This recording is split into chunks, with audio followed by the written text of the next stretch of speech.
we began this in 2005. Robert came and talked to me about it, and we began the process, and it's been a 100% team effort the whole way.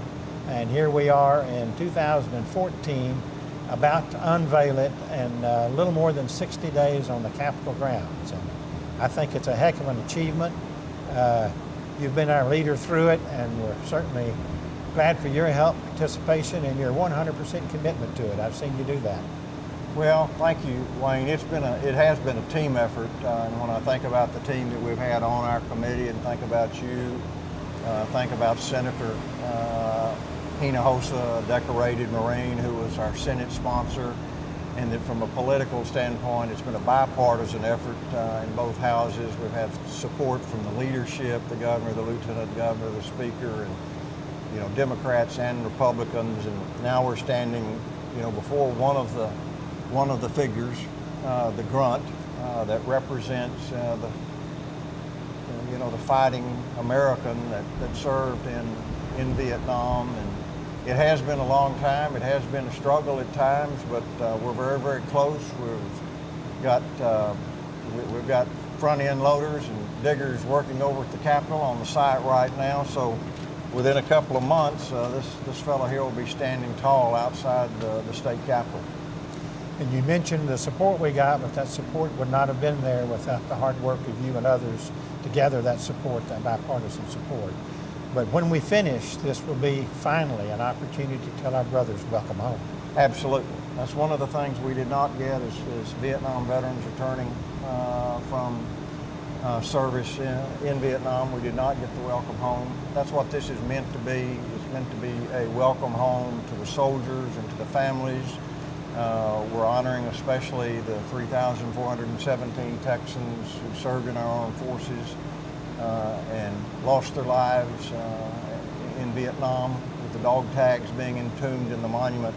But this is all about recognizing the service, the honor in which Texans served in Vietnam, and to give them the recognition that they richly deserve, just as we've recognized our soldiers in the previous wars. I think it set the standard for those who've gone after us also, that our country supports the military now much more than they did when we were there. Well, I think so too. I think that one of the neat things has been is that the first people standing in line at the airports when our men and women come home from Iraq and Afghanistan and around the world, they're greeted by Vietnam veterans that are saying, welcome home. And that's a lesson that our country learned. You may disagree with the politics, you may disagree with the war and its cause, but don't disagree or take it out on the men and women who are on the front lines like these guys are now, and like our guys were 40 or more years ago. The soldier didn't decide what his job was, he just did his job. That's true. Yeah. That's very true, and it was a very tumultuous time. The country was very divided.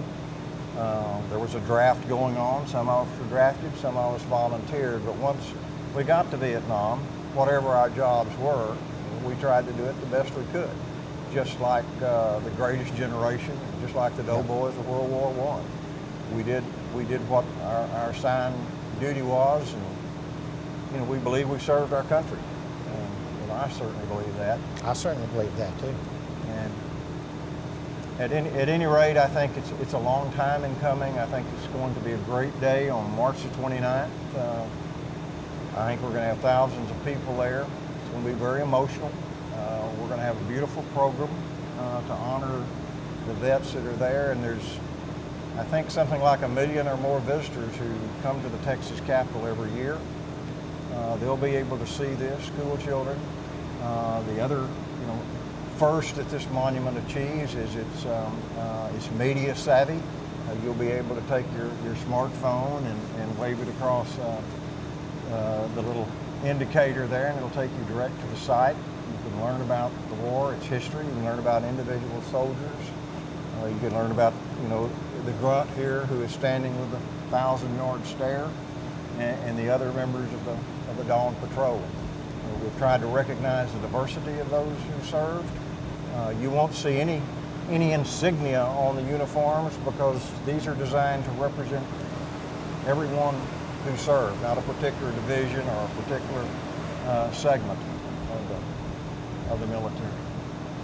Well, it'll be a big event for It really will all be. the veterans that I've talked to. Vietnam veterans are excited about it taking place, Yeah. and I know we'll have I a think- huge crowd. Absolutely, because we've had lots of VFW posts and Texas Vietnam veterans organizations and individuals, Gold Star families, saying that they're going to be here and be here for this. So it'll be a real neat moment when I'm able, or when we're able, to turn this over to the state of Texas and says, this belongs to you, the veterans, the families, and the people of Texas. Yeah.